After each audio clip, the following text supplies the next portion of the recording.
Welcome, welcome, welcome to the Mo Mindful Show. This is your boy, Dr. Mo, and I have a pleasure and an honor of welcoming my frat brother, my colleague, in terms of being on a mission to help uh, people be the best that they absolutely can. Uh, Also, a coach. We share that in common as well. And it's just an awesome pleasure to have him on here today. Um, he's a healthy lifestyle specialist. He has over 15 years of experience in the health field. He's a former co-owner of a healthy food restaurant, presently a healthy lifestyle coach, a national speaker, an investment business owner, and the author of Battleground Cancer. So today we're going to discuss how over the past 3 years things have affected people, different ways, and where do we go from here? That is really the question that people should be asking themselves. So without further ado, I want to introduce to some, present to others, Mr. Jeff Cade. Bring it, brother. All right. Thank you Let's for get a little applause. All right. So Jeff, I know I gave the elementary version of your resume. It is extensive, but I'd like you to kind of give us a little bit more about you, the inner workings of Mr. Jeff Cade. What brought you to this point in your life, and where do you see yourself going in terms of helping more people to achieve the dreams and the goals that they have?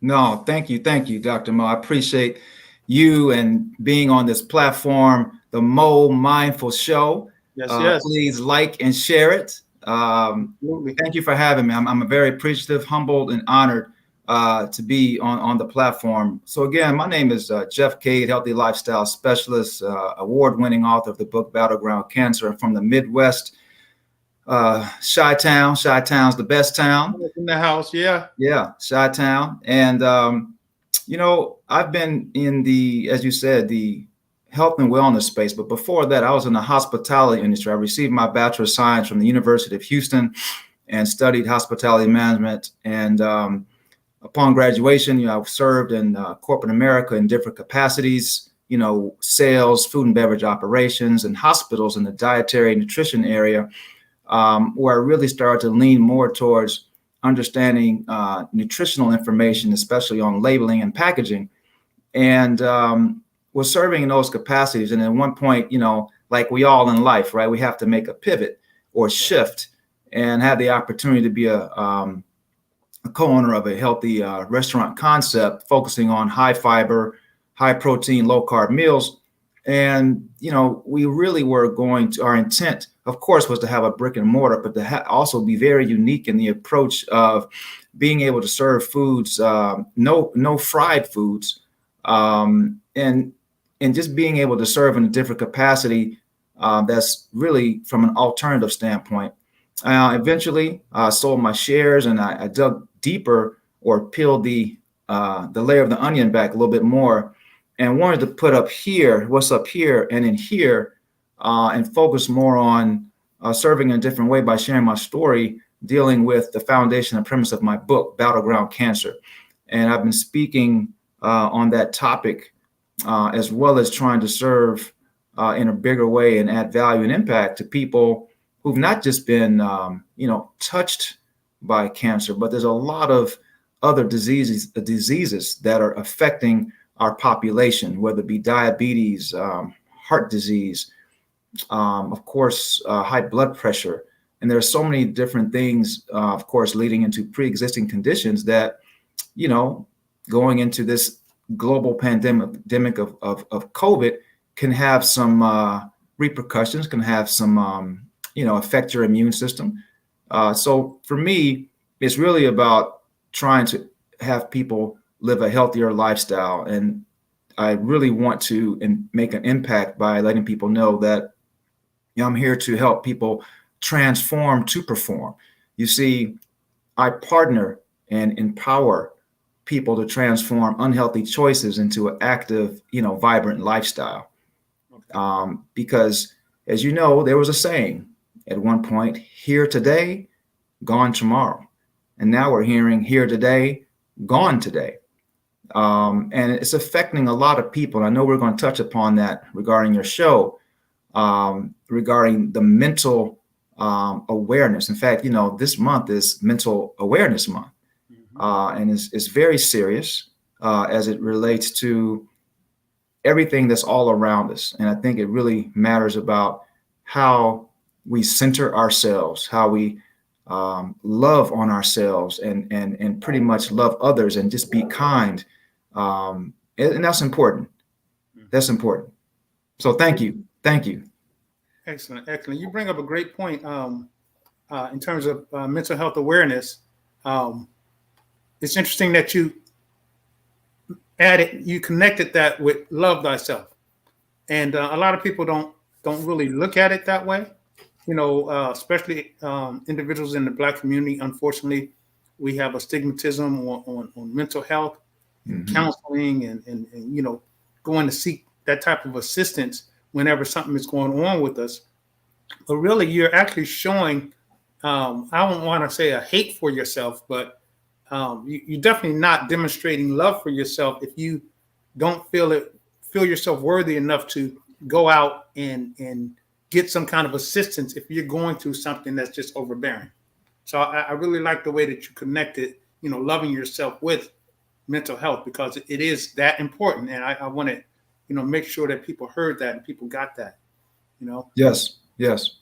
Yeah. Yeah. Now,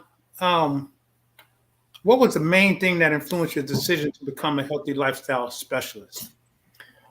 Great question. It was almost seamless because I was already in the industry. I was just on a bigger scale in terms of the hospitality industry itself, because that's very broad. And I wasn't involved in the culinary side of things. I took labs in college, and I cooked, and I did a lot of things on the culinary side, but I really wanted to focus on operations in terms of food costs, labor costs, understanding, serving, the customer like yourself, the consumer. And I was already in that pocket. I was already in that lane. And then, as I gravitated out of corporate America and becoming a business owner, I also wanted to have the ability to bring out what's in my heart and to really share with people what's really going on from my view, from my vantage point, what occurred, to me personally, a personal journey of losing my parents 6 years apart to cancer. I lost my father to pancreatic cancer, and 6 years later, I lost my mother to breast cancer. Right. And so that's always been in my heart and my mind, because, of course, losing a parent is traumatic. It's devastating. You're heartbroken. I didn't have that, in my college years, I didn't have that the parental love, touch, or guidance anymore. So, I was like solo style in a way, and I had some family members and things of that nature. However, I wanted to really understand and do more research on why we, not just our population, but a lot of people around the world nationally, and some globally, don't pay attention to, or are not paying enough attention to, the labeling, the nutritional labeling and content on all of the food and beverage products that we consume.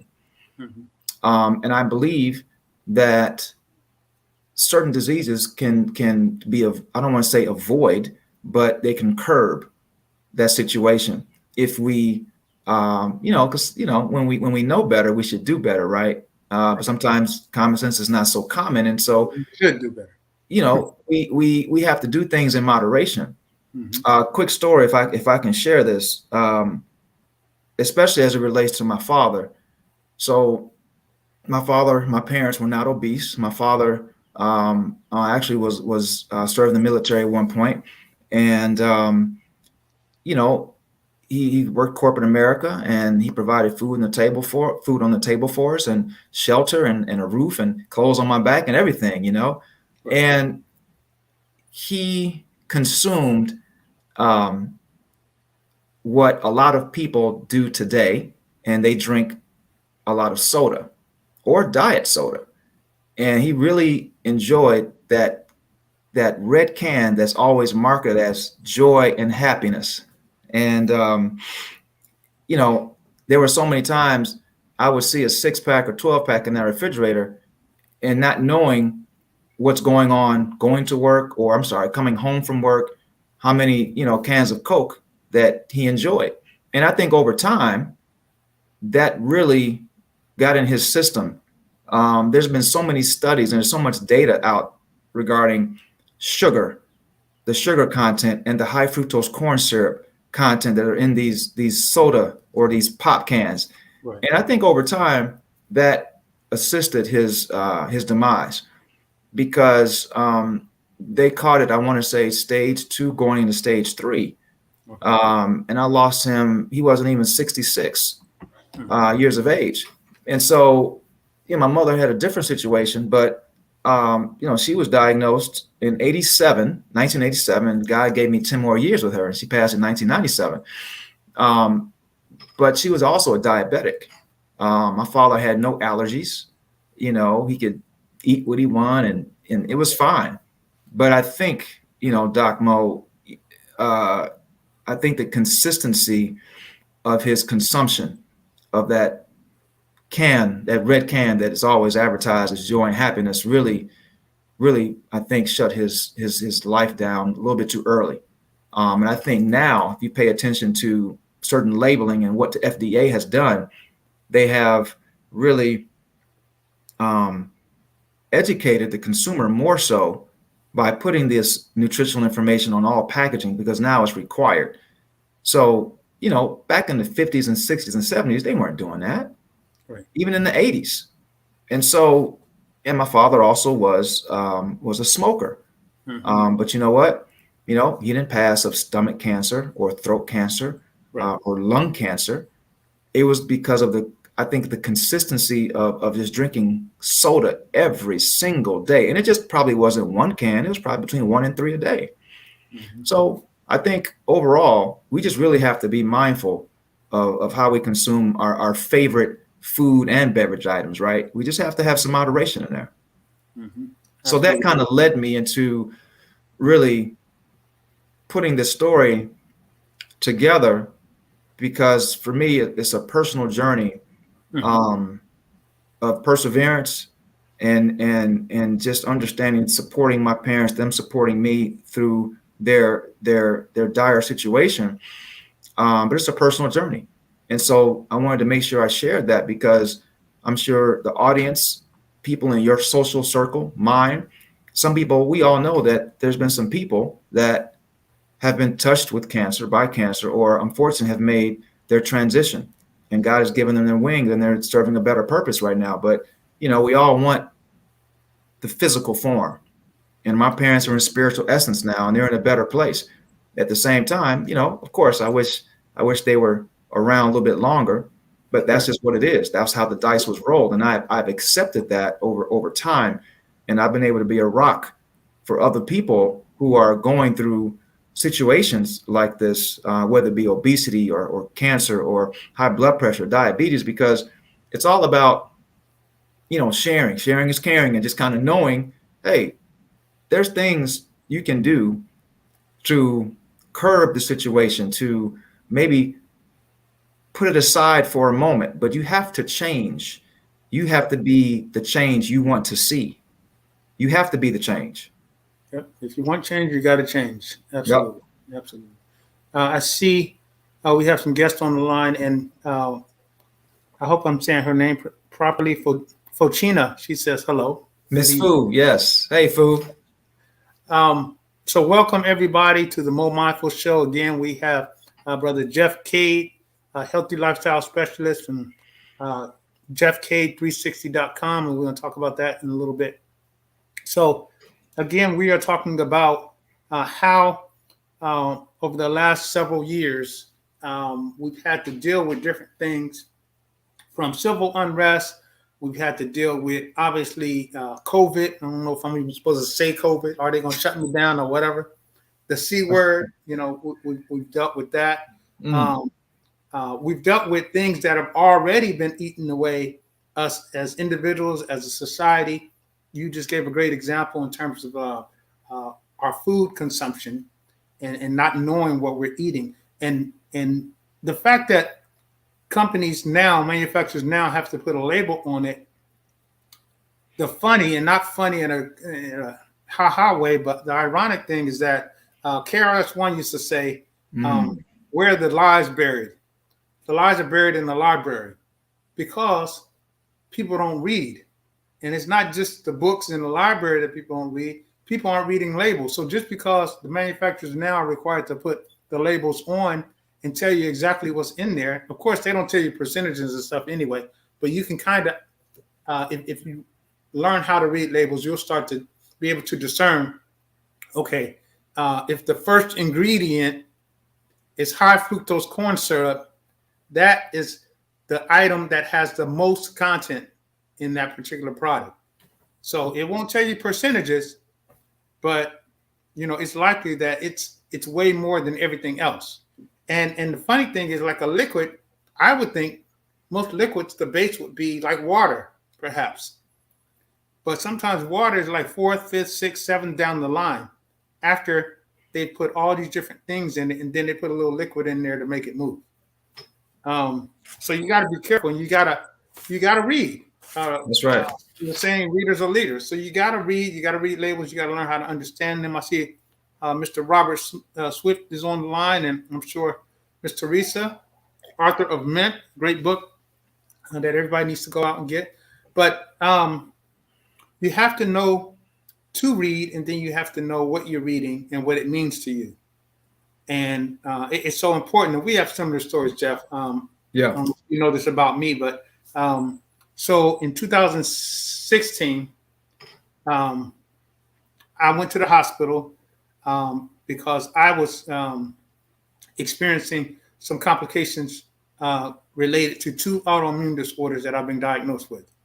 And you notice how I say been diagnosed with as opposed to saying 2 things that I have, because I never claim it. So that's right.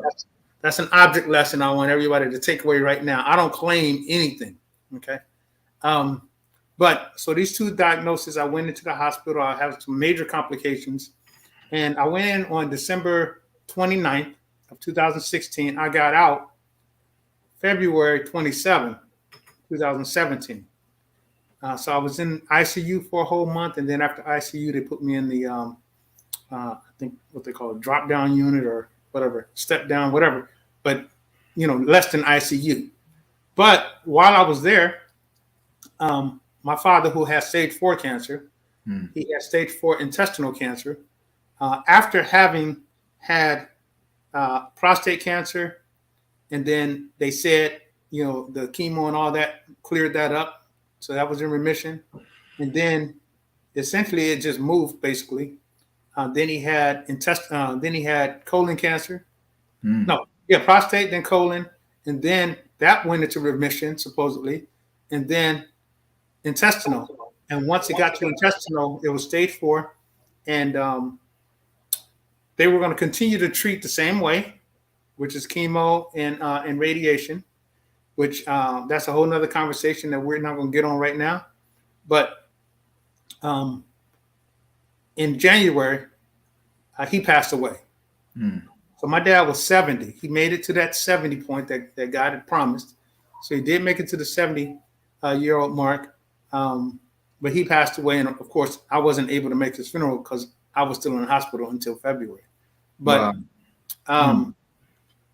and I can't pinpoint like you. And I know you're kind of guesstimating, speculating what was probably the main culprit of his demise, of your father's demise. And I can't do that because my dad, ironically, from my viewpoint, was the pinnacle of good health. He used to be a bodybuilder, and at that juncture in life, he wasn't a bodybuilder any longer, but he was still keeping himself really healthy, always going to work out, eating good foods. His wife cooked the majority of their meals. They didn't go out and eat. I don't ever remember seeing him eat like cupcakes and things like that. I know he drank some drinks, some sodas every here and there.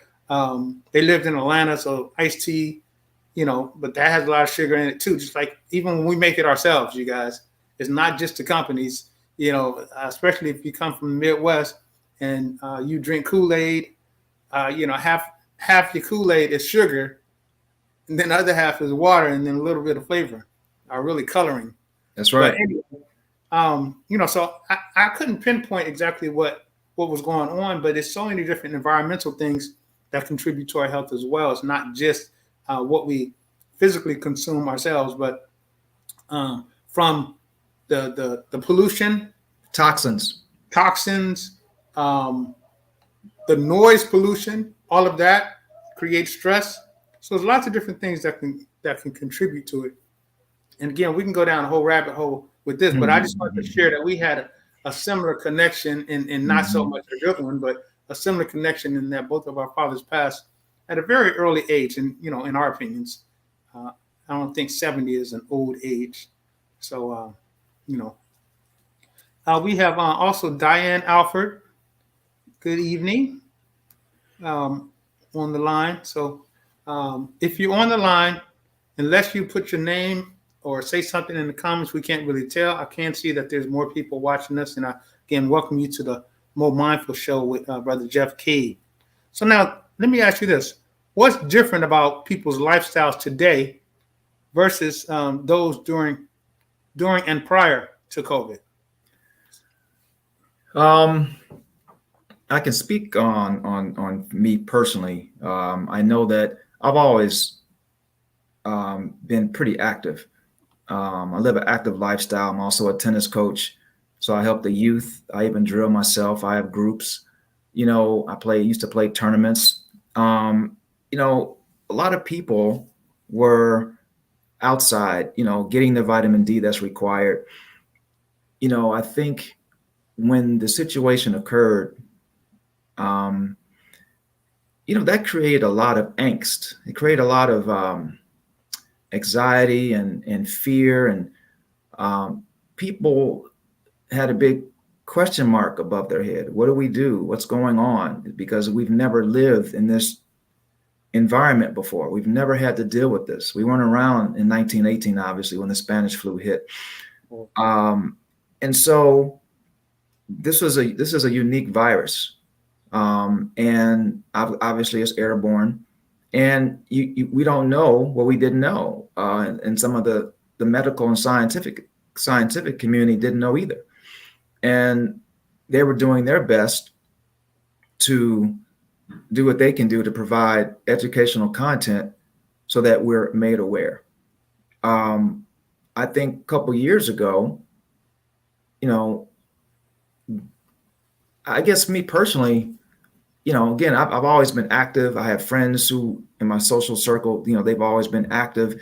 They didn't have the mental, the mental shift as we've all had now. They didn't have brain fog. They weren't cloudy. There was no cloud judgment. Mm-hmm. But here we are, right? Here we are currently. And I can tell you, Doc, that in the last couple of years, I've personally have lost some friends.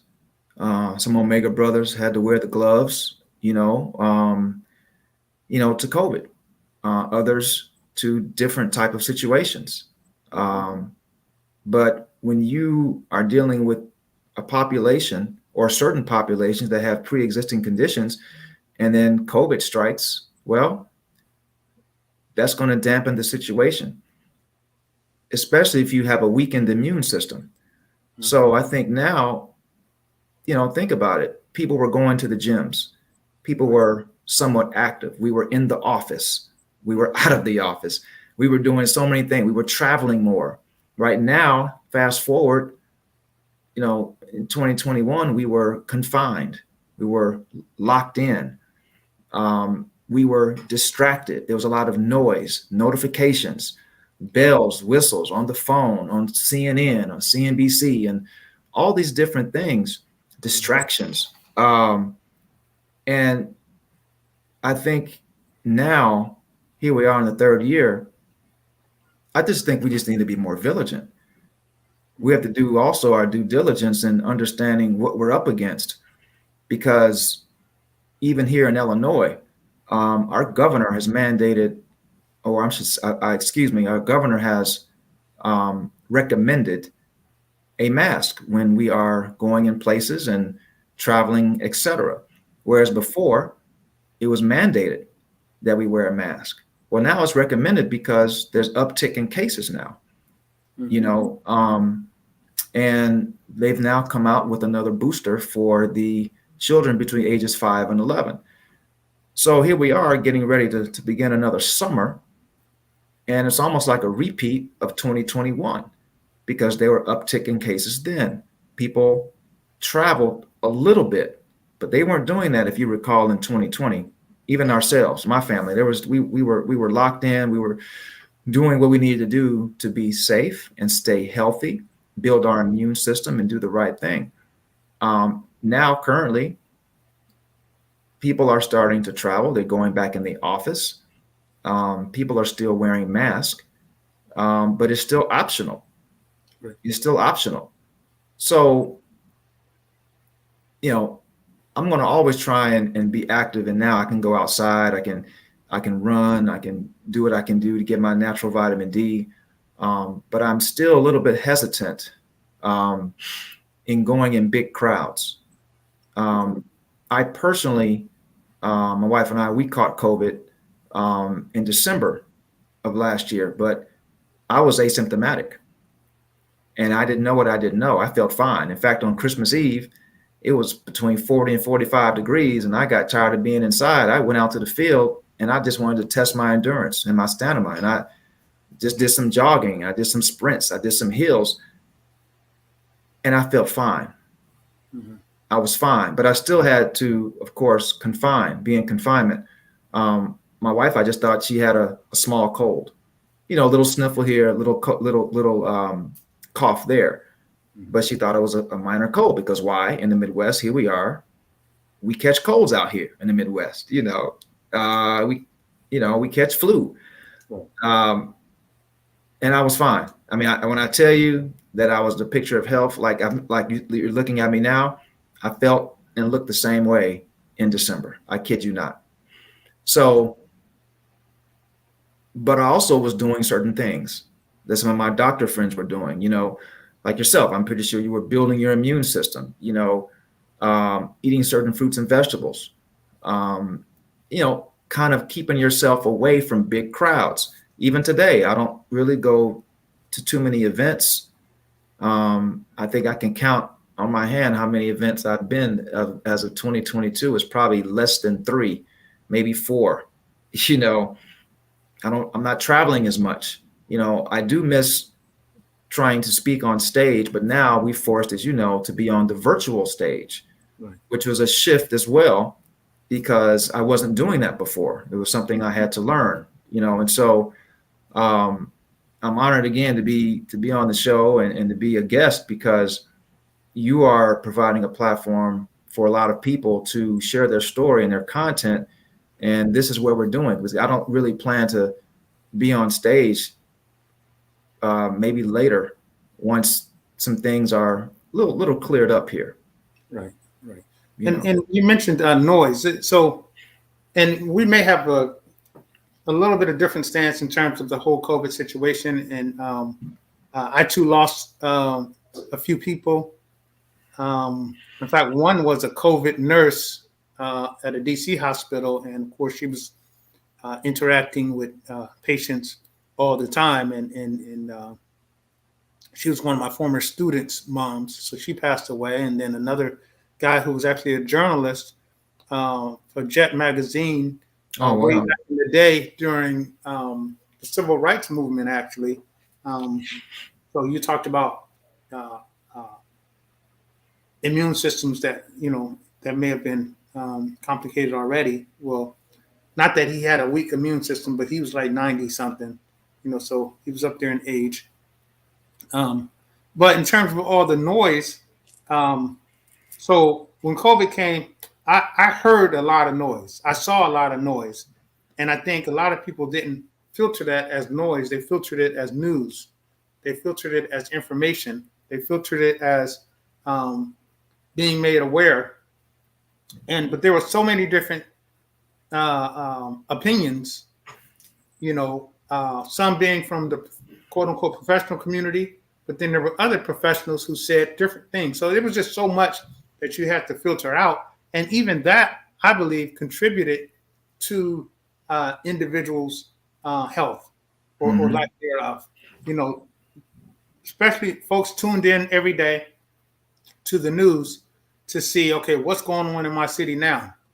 And then next thing they know, it's an uptick. And then the next day, we had even more cases. Next day, so many more people died in the hospital. And I personally don't think that type of news is important for me to consume. Like, it's important to know what's going on. You must be aware. But like, I don't need to know every day or need to hear every day that, 150 more people in my city died. That's been diagnosed with COVID. It doesn't help me. It doesn't hurt me. It's just, it's information. It's noise. It's information that I don't need. We used to watch things and they would say, here's news you can use. Well, that to me wasn't anything that I can really use. So I considered a lot of that stuff as noise. And, my views on the whole COVID thing are a lot different than a lot of people. But what I did see was amongst the noise, if you were able to discern, there were lots of opportunities that came out of 2020, 21, and now 22. Could you speak about some of those things from business perspective, but also, of course, from your expertise from health perspective? Because a lot of people, I think, started to pay attention, started to read labels, because now they were saying, sugar can increase your propensity to get ill. And so now people are maybe paying attention more. So it's not so much noise. Now it is information that they can use. But there's lots of opportunities in terms of business as well, and enterprise and things like that. So what's your take on the opportunities that avail themselves? Great question. Personally, for me, it was being able to be a part of different platforms like I'm on now. Being able to speak on podcasts, being able to speak on the radio and get my message out, get the content out. Those are some good opportunities because we were shifting to a digital world. We're already in a digital world. I meant to say virtual world, virtual shows and things of that nature, because I personally was not doing a lot of traveling. Right. So those opportunities, and networking opportunities were really big on my behalf. And so I think the connections there were viable and alive, and also being able to just kind of, be home in your own environment for self-growth and development as well. Taking time out to really appreciate what's around you instead of running, always running, coming and going. Sometimes you just have to be still. Right. You have to be still and just understand that silence is good.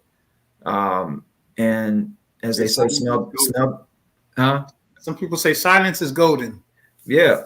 Smell the roses and just being able to do some things with intention and make memories. Making memories is important from a business standpoint. Also, I'm also a financial trader. So for me, a lot of good things were happening to me for me monetarily in the beginning of the year, the first and second quarter. Now, markets are, as markets are just crazy with everything that's going on with the war and China and the supply chain and things that are just happening all around us. High gas prices. So a lot of things, the markets are very volatile, kind of like COVID, right? Ups and downs, swings, peaks and valleys, highs and lows. And so I was able to take advantage of some of that. And at the same time, coming out of 2021, going now to 2022, we're almost halfway into the year is going to be over. There have been other opportunities for me to really help people with my program, the Ultimate Health and Happiness Program, because I talk about living a healthier lifestyle. And when I discuss that, I channel into, the three most important ingredients for the recipe of your soul, and that's your mindset, diet, and exercise. That's a good meal, isn't it, Doc? Absolutely. Yeah, that's a Absolutely. good meal. Put So that in there. for me, that's what it really boiled down to. Um, and sometimes you have to create your own magic. You just have to be able to be creative, or just fail forward, or fail until you win. Because a lot of things have occurred from the transition of last year going into this year, because we're on our third year, and we still have to do everyday things in terms of taking care of our family and paying the bills and making sure our families are taken care of and loved. But we also have to make sure that we're reaching out and doing wellness checks on friends and family. And again, it does come down to self-care for you, because sometimes you can't take care of other people until you take care of yourself. Right. So it's really taught me, that you really have to appreciate today, appreciate the moment that you're in, and be present. Because again, I want to be here today and be here tomorrow. Right. A lot of us want that. So it comes to it's like you're mirroring yourself. You're competing against yourself when it comes to a healthier lifestyle. You have to want it, because it's a movement. It's not something you do in 1 week or 1 month or 3 months or 1 year. It's a movement, brother. It's a movement. And that's what I'm about. Yeah. Absolutely. Absolutely. And so some of the things that I saw in terms of opportunity is, so we had this period of non-connection. Yes. Everybody was in their own houses. Good point. Work, things like that. And now we're shifting. But first, it became a shift in our mindset because of loneliness, because of missing folks, because of concern for family members. So now people started, from my perspective, have started reaching out and being more conversant with people that maybe they weren't. Maybe they're checking in with an aunt or an uncle that they used to not really check in with, except they would see them periodically at some kind of family function. But now they are being intentional, like the word you just used, being intentional in making sure that Aunt Joyce is okay. That's right. So that's one thing that I would say. An opportunity came about, opportunity to actually start to demonstrate care for one another, and then of course the opportunity for people to spend time by themselves. Yes. That alone time. That was a shock for a lot of people, because especially for extroverts, they were constantly in somebody's face, or in crowds, or in communal situations. But now they were forced to learn how to be by themselves. And then what do you do during that time? So some of them started to take up different little things like meditating, prayer, yoga, different things like that. That's right. Tennis, individual sports. Yes, absolutely. Badminton, things that That's they right. can do by themselves, and start to understand, okay, there's more to me than even I thought. Ideas start to sprout. So that's where the enterprise came. In 2020 was when I released my very first book. And people were like, wow, he did a book during COVID. Well, I had time. Right. I had time to sit there and think about different things. There were people who started businesses or started new hobbies. So, and now maybe they turned it into a business. Maybe they're just doing things, that makes them joyful, and they know how to reach their own inner peace. So lots of different things, lots of different opportunities came about as a result of the chaos that was going on during that period as well. So that, that's the beneficial thing about changes like this. Again, if you want change, you got to change. So if everything around you is changing and you're not changing, then either you're going to feel, I don't want to say left behind, but you're going to be impacted negatively unless you get ahead of that change and you change so much that you're ahead of it now. And now you can actually benefit from it. So, some people will say COVID, the period, not COVID itself, but during that period was the best time of their life in terms of, opportunities and things like that. So it's all a matter of perspective. And you said it, mindset, diet, and exercise. So Yep. My next question, what would you say about people who in their minds are still stuck in 2020 or earlier? What kind of advice or suggestions, recommendations would you have? And why do you think some people might still be stuck? I'm going to say the easy answer, hashtag unstuck. Unstuck yourself. I mean, All right. I mean, not to be funny, but to be funny, we have to be mindful of our situation mentally, physically, spiritually, personally, financially. And it's not about getting left behind. It's about, do you want to be stagnant or do you want to move forward and embrace? Sometimes embracing the unknown can be a good thing, but tomorrow will happen with or without you. Right. And we have to be able to, that's powerful, press on. And I raised my hand. Listen, I've been stuck. I think we all have been stuck from time to time. Yeah. And whether it's a relationship, whether it's a job, whether it's a report, our family members, we've been stuck. Right. And you know what? It's okay to be not okay sometimes. We learned that through a couple years. That's our mental health again. Yeah. It's okay to not be okay, because that's dealing with, mental awareness. I think if you channel in on your on focus and have some clarity, dream more, dream bigger, then I think things will fall in line. But you also have to be in alignment with the man above. Say that. You need to say that again. You have to be aligned with your supreme bosses of the universe. You have to be aligned with your infinite intelligence. You have to be aligned with your creator, whoever that is. Having faith is powerful. Right. Having faith is powerful. I mean, one of my favorite scriptures, I can do all things through Christ who strengthens me.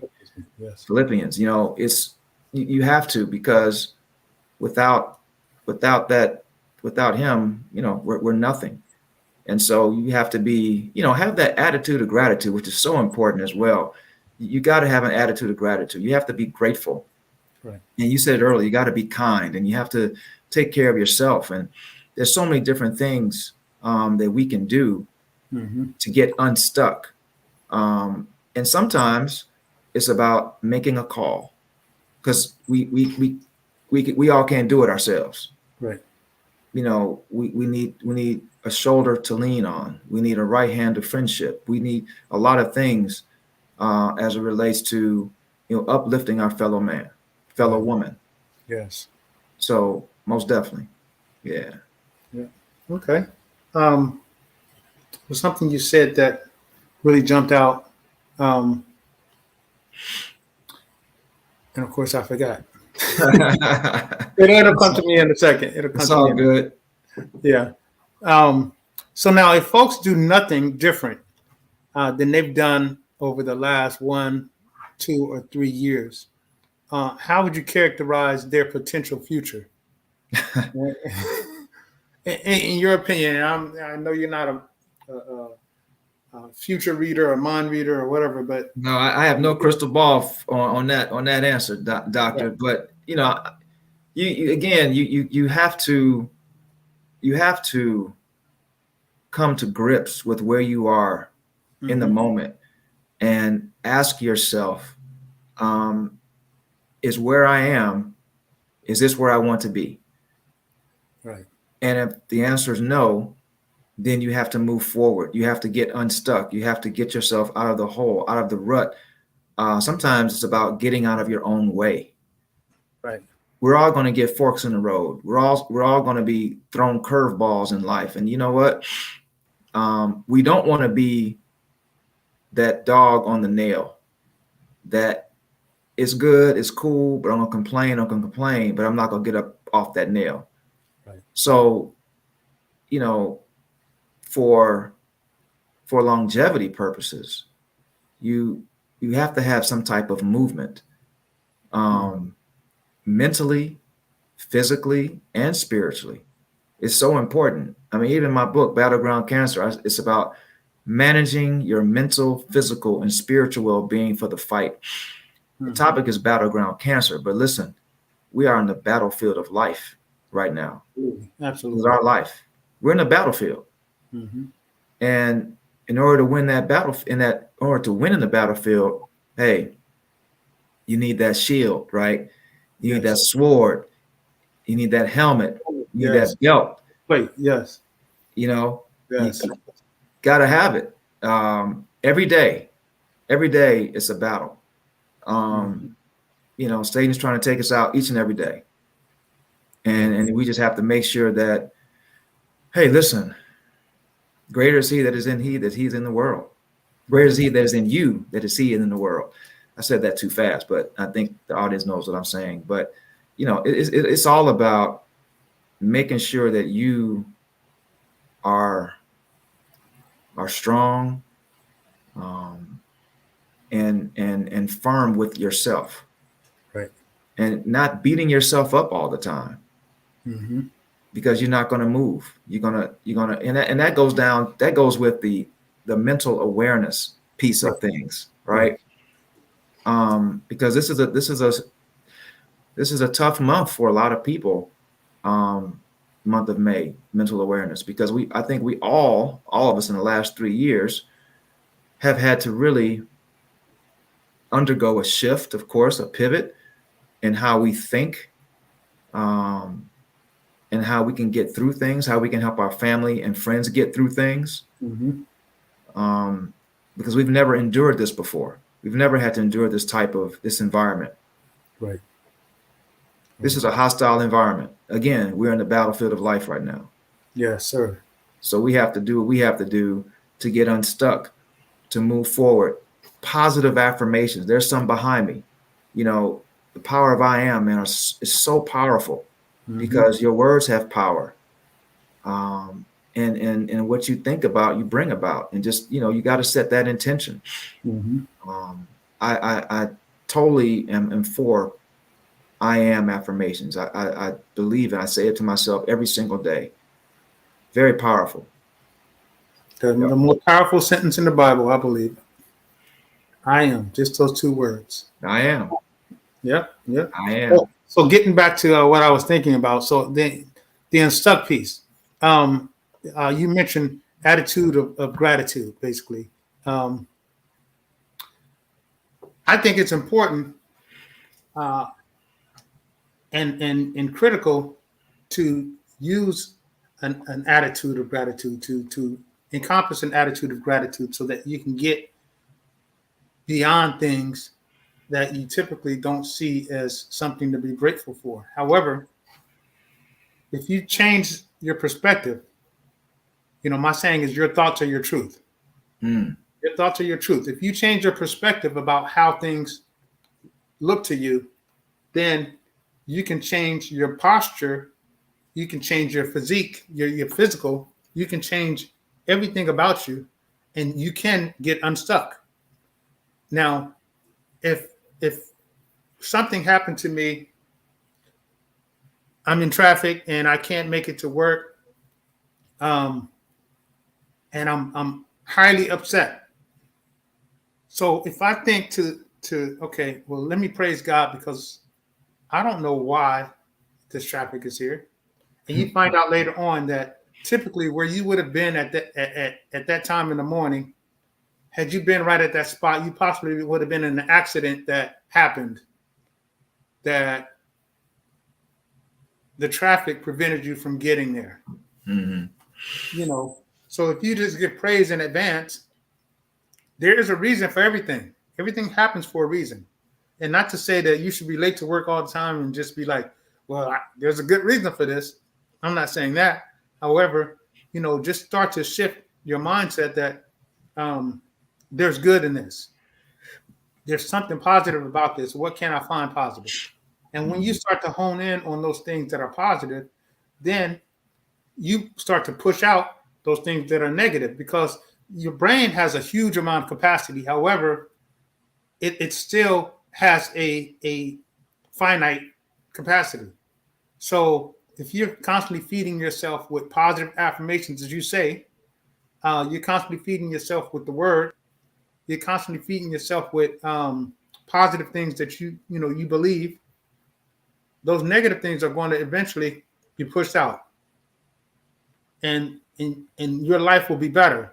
And then you'll start to be able to get unstuck because you're no longer holding on. Being stuck is holding on to the past, holding on to something that you can't change. The past is over. There's absolutely nothing I can do about yesterday. Nothing. No matter how much I sit here and moan and groan, there's nothing I can do about yesterday or last month or last year. Mm-hmm. I lost my job 2 years ago.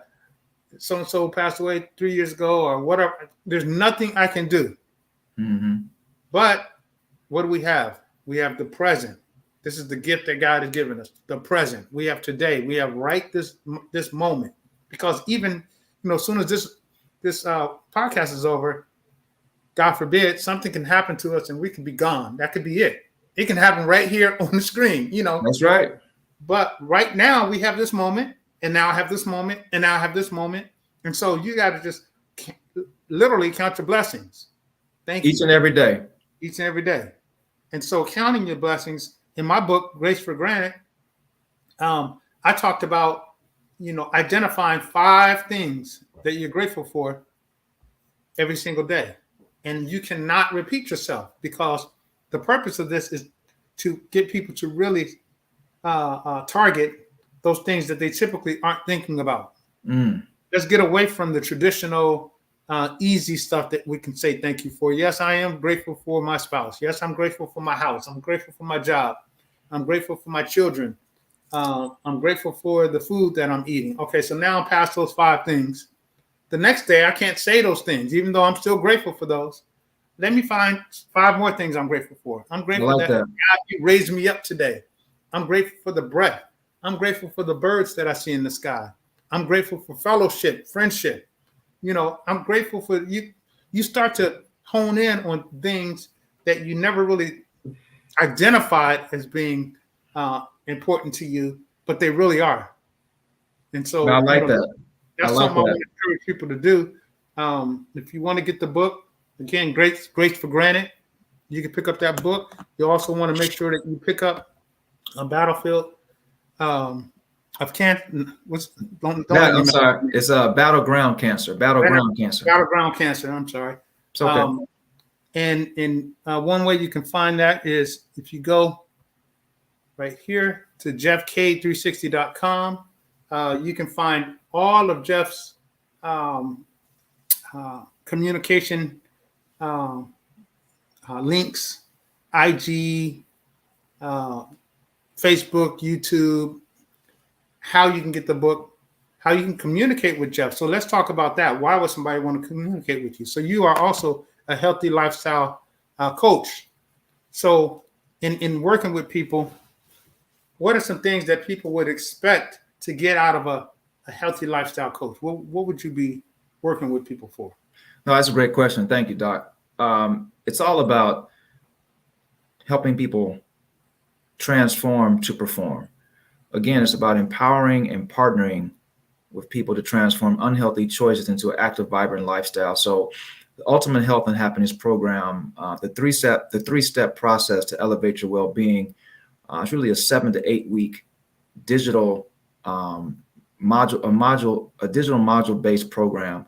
It's like a unique boutique approach where I'm coaching people virtually in different modules regarding, obviously your health, your diet, your exercise, the transformation process. Mm-hmm. Eat right, do right, stick to your plan. So it's a module-based digital program where I'm working on people's health goals.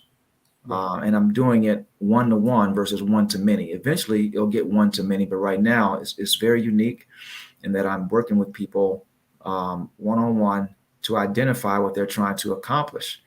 And because I've been in the industry, I had my own restaurant, my own healthy restaurant concept. I've been in this game, in this industry for a while, done a lot of research. And so I know some of the things that I'm talking about as an authority to make sure that people understand. I'm going to guide them, kind of like not just guide them along their way, but give them some tough love as well, because that's what coaches are for.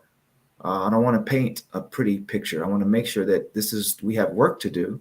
But at the end of the day, we want to be fit, have fun, and look fabulous, right? And in doing that, you're going to wind up kind of going back to what you said earlier. I just didn't say it. But when we're going to this year, the middle of the year right now almost, we have to reset, we have to redefine and repurpose what we want to achieve. Mm-hmm. We have to ask ourselves, what do you want to achieve? Right. And what's going to happen when you achieve it? Mm-hmm. So these are questions in my survey that, we have to really, as KRS-One would say, I think very deeply, Boogie Down Productions, so it's just a matter of understanding what you really want to accomplish and allowing me to do what I do at its best and work with that individual so they can understand this meal that we've prepared regarding those 3 ingredients: mindset, diet, and exercise. Yeah. Absolutely. Absolutely. All right. And so we have a couple more things before we close out. Yes. I have a question from Derek Whitehead.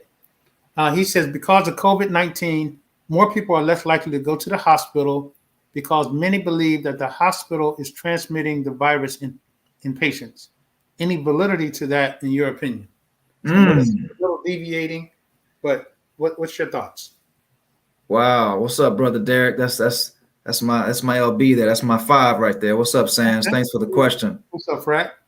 I don't really have an answer to that because I'm not necessarily a doctor, and I haven't really heard that much about people going in there and actually getting the disease. But what I do know and what I'm well aware of is that sometimes these tests that they've given out have been inconsistent.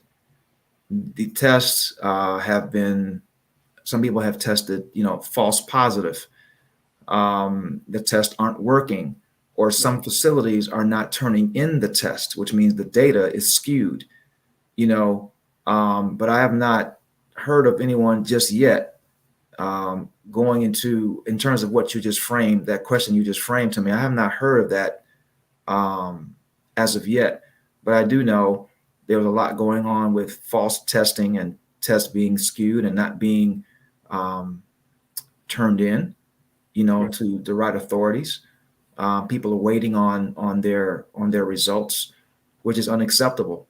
And now I'm going to piggyback off that. And now somebody shared with me that I don't know if today or tomorrow's the last day, I'm not sure, but the government is giving out free COVID tests because now, you can't really get them for free.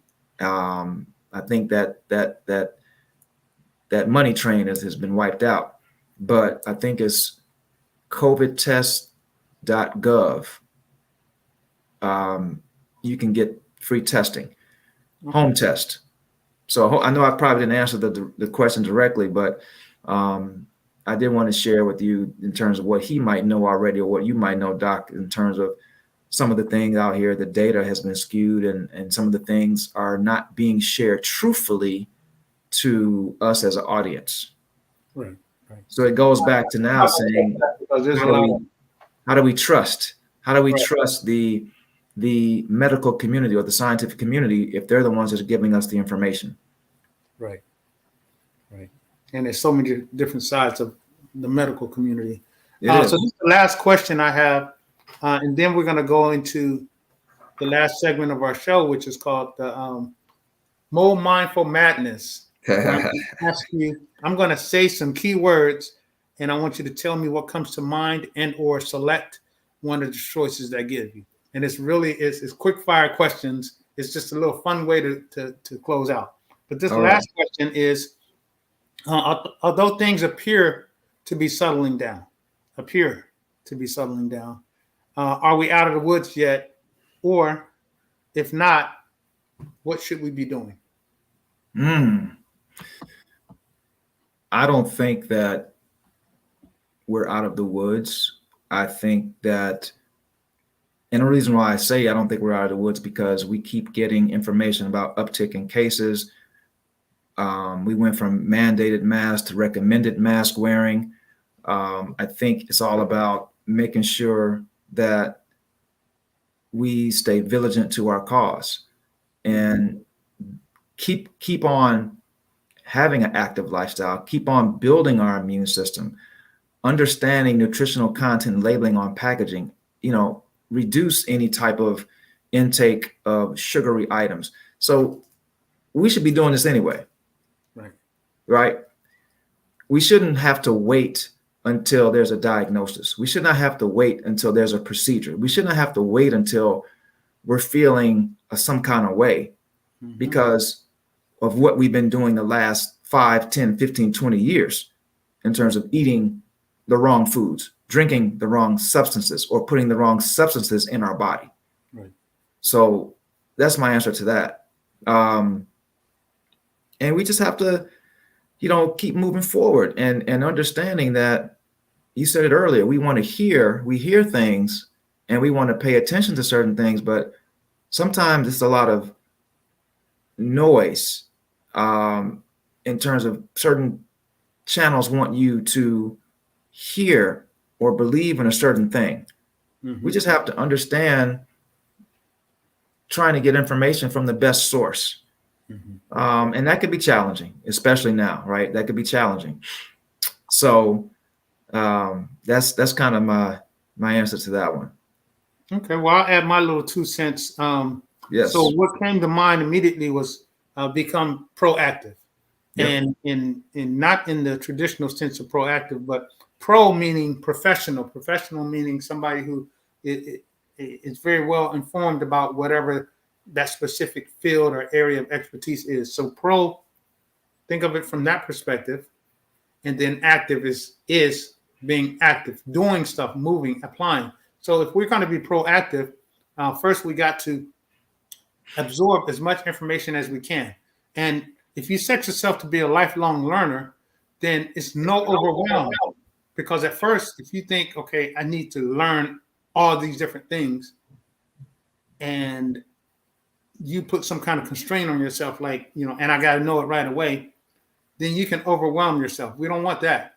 But if you just set yourself to be a lifelong learner and constantly reading, hearing, discerning, doing those different things, then you become a pro.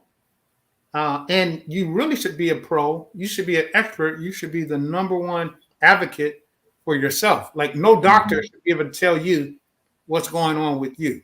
That's right. Yes, they can diagnose and they can look in their medical manuals and say, well, based on your symptoms, this is what's going on. Well, you should know, okay, doc, I haven't really been eating the right foods. I haven't been drinking water. I haven't, why. A lot of times, why we hide, but we know why. And then the active piece is, all right, once you get that information, start applying it. Okay, if I know I'm not supposed to be consuming all this sugar, well, what are the products that have sugar? Well, any bread products, it converts to sugar. Any pasta, it converts to sugar. Not saying you need to cut those things out, but you said it earlier, moderation. Do things in moderation. Okay, I'm going to drink a soda every here and there. Okay, that's cool. But the Yep. majority of your drink should be some water first and foremost, and then possibly some kind of fruit or vegetable juice. Fruit juices have a lot of natural sugars, but it's still sugar nevertheless. Become active. Apply that information, that pro stuff that you got to the active lifestyle. And then, like you said, the actual active lifestyle, take up tennis, go start running, jog, sprint, play basketball, whatever your fancy, go rowing. If you're in the mountains, go skiing, do something that is active, physically active, ride your bike. Mhm. That's my favorite pastime. Do something that is going to keep your body moving and also keep your brain moving. And that's another thing, reading. Reading keeps your brain you talked about fog earlier. Reading combats. You say you can do things beforehand. You can combat potential later on brain fog by reading now, by playing Sudoku, by doing crossword puzzles. Netflix is a wonderful enterprise, but not by sitting there and binging on Netflix. That's not making your brain move. Even if it's a mystery and you try to figure out who done it, it's really not the same thing. You become a couch potato. Absolutely. Absolutely. All right. So now we're going to jump over to our more mindfulness, more mindful madness. Get the questions. So first, before we get into this, I want everybody to take a quick look below the screen. There's a like button there. There's a share button. You can share this even though we're about to close up, because this broadcast will be on YouTube eternally. And definitely hit subscribe and hit the notifications button so that you can subscribe. Then I want you to also go over to jeffcade360.com and plug into all of Jeff's social media. Hit like and share on his pages as well, and then take a look at his website and see what kind of services you might be able to benefit from contacting this brother. He's a wealth of information, wealth of resources, whether you're just in the Chicago area or if you're internationally, because we do things via Zoom now, telephone. We can make it happen. It doesn't matter. But this is Mental Health Awareness Month, and that doesn't mean that this is the only month we need to think about it. You need to be concerned, and I don't ever say worry. You need to be concerned with your mental health all the time. And so if it's June, July, August, September, January, whatever, it doesn't matter. You want to make sure that your mental health is well intact. And we're not mental health specialists. However, we are mindset specialists, and we can get your mind right, get you thinking the right way, and that can pull you out of a lot of this mess that you got yourself into. And a lot of times we've created the house that is surrounding us, that's blocking us in, that's locking us up. So we can help you get out of that. Contact Jeff, contact myself. We're both coaches, and live a happy, healthy, productive life. That's what we're here all about. So, Doc, can I say one more last thing for you? Absolutely. Yes, sir. You mentioned something too. I want to tag on that because I know you have my site up there, jeffk360.com. But I want to offer a free gift for people. If people want to have a discovery or strategy call with me, I want to be able to be of service for that. Please go to 360healthandwellnessnetwork.com. 360healthandwellnessnetwork.com. That's the name of my company, 360healthandwellnessnetwork.com. And you'll see the page. It's just one page, and you'll be able to put your information in there and set a time, and then we'll be able to have 15-20 minute conversation on what you really want to accomplish and what's on your mind as it relates to a healthier lifestyle. I'm gonna put that up on the screen for you. Make sure I put it correctly. I know it's a long word. There you go. 360healthandwellnessnetwork.com. You got it, brother. Okay, awesome. All right, and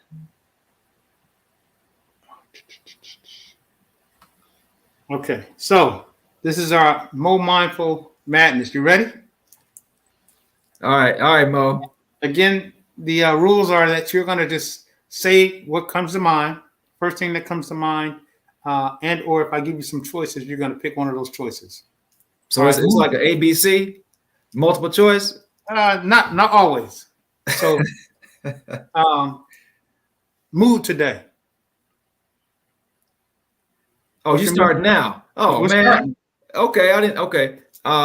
Tomorrow. Mood today, I said. I thought you said move. Mood. Oh, mood. Yes. Happy. Awesome. Family vacation or couples retreat? Jamaica. Montego Bay. All right. Jazz, classical, blues, or hip hop? Oh, man, all the above, brother. All the above. All right. Home cooked versus eating out? Home. All right. Plane, train, automobile, or ship? Plane. Dog, cat, eagle, or elephant? Dog. Come on, bro. Dog. Typewriter, computer, word processor, or transcription? Computer. Shooting, skiing, sunbathing, skydiving, or snorkeling? Skydiving. All right. Your favorite city, state, country, or destination? I heard you say Montego earlier, but my favorite, I'm gonna give you two. My favorite city is always gonna be Chi-Town, the best time. But my country would have to be, and I haven't visited the year, but Africa. I have to go there. All right. Any specific country? Either Nigeria or Kenya. Okay. Awesome. All right. Favorite artist, your favorite film, song, or book? Or you can give one of each. Wow. Marvin Gaye, Frankie Beverly and Mays, Earth, Wind and Fire. All right. KRS-One, Boogie Down Productions. Oh, man. Prince, the artist formerly known as Prince. Mary J. Blige, Jay-Z. I mean, I'm going to stop. What about books? Favorite book? I really enjoy, and I have to pick it back up, The 7 Habits of Highly Effective People, Stephen Covey. Also, 3 Feet from Gold. Okay. Outwitting the Devil. All right. And Battleground Cancer. Absolutely. All right. So with that, brother, we want to just again thank you for coming on to the show. I really appreciate you, and we are going to definitely have you on again. What closing remarks do you have? I'm just humble and honored to be on the show again. I appreciate being able to have this conversation with you and the audience. I will say this: in daily life, practice makes progress, and progress makes production. So don't be idle. Have some practice. Whatever you're doing, it will become progress, and your progress will instill production. Absolutely. All right. So with that, again, we thank you, brother. Look forward to speaking with you again. Yes, sir. And everybody contact Jeff. We gave you his information, jeffcade360.com or 360healthandwellnessnetwork.com. And he said he has a free gift for you, 15-minute consultation? Yes. Or discovery call. So you want to go ahead and take advantage of that. Let me throw that up there one more time. And last thing I want you all to do is like and share. Please like and share this, and put your notifications on, because we will have another exciting show next week where the plan is to talk to some financial advisors. Of course, right now we're going through the worst time in terms of inflation. I know some of you guys from California, you're paying $7 a gallon. Here in the Maryland area, we're paying about close to $5 now, We're at really $5. close to $5. You're at 5 in Chicago. All right. Never before. I remember when I was in LA, they had the gas crisis. It was exclusively the gas crisis though. And so yes, the price of gas was up, but everything wasn't up. But now everything is up. So how do you inflation proof your money? The money that you have that you're working day to day, 9 to 5 for, how do you still inflation proof it? There are ways that the average person can do. You don't have to be a gajillionaire to be able to do some of these things. So we're going to be talking to some folks in insurance, real estate investing. Even with that, you don't need a whole lot of money to get into that. You can invest into trust and things like that. So that's the planned show next week. We're still organizing that, but set your notifications so you'll know when we have our next show. So thank you once again. This is your boy, Dr. Mo, reminding you that your thoughts are your truth. And I'm out. Appreciate you.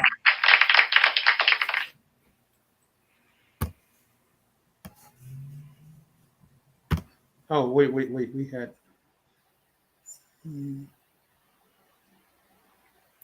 had Coach Balfour here as well. Welcome, brother. Welcome.